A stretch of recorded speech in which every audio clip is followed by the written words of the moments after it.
kowanne iri ne, ilimin da yake halal ne, Allah ya yarda a koyar da wannan ilimin. Manzo Allah sallallahu alaihi wasallam yayi umarni a koyar da irin wannan ilimin. Ilimi ne na alkhairi.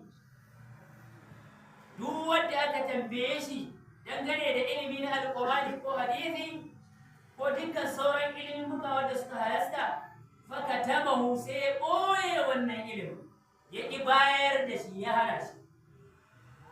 An tambaye ka kawai ka sani amma ka ƙi, saboda kan gare ba, saboda nuna jin kai wani, a'a saboda nuna shi wanda ya zo zuwa gare ka bai isa ka bashi wannan ilimin ba, saboda yin girman kai ga Allah, ga manzo Allah sallallahu alaihi wasallam, saboda ganin mutane a banza a walakance, fakatamahu sai ka ɓoye wannan ilimin. Kada mutane su amfani da wannan ilimin, kar a ce an tarar ka saboda da ka ba da wannan ilimin sai ka ɓoye. Ba ka so a tarar da ke, ba ka so a san inda ka sani, ko ma a wuce ka sai ka ɓoye wannan ilimin.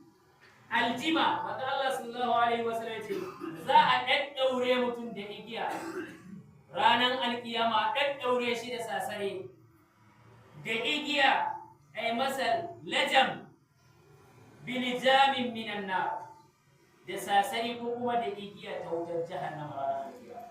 Duk wanda ya zo ilimi sakamakon sa daga ranar alkiyama in dai bai tuba. Ashe isarwa idan ka sani to haƙƙi ne dole kuma ka isa. Idan ka sani haƙƙi ne dole idan an tambaye ka dangane da wannan ilimin ka yi bayani daidai gwargwadon fahimtarka akan wannan ilimin da aka tambaye. Allah ya shirya mu.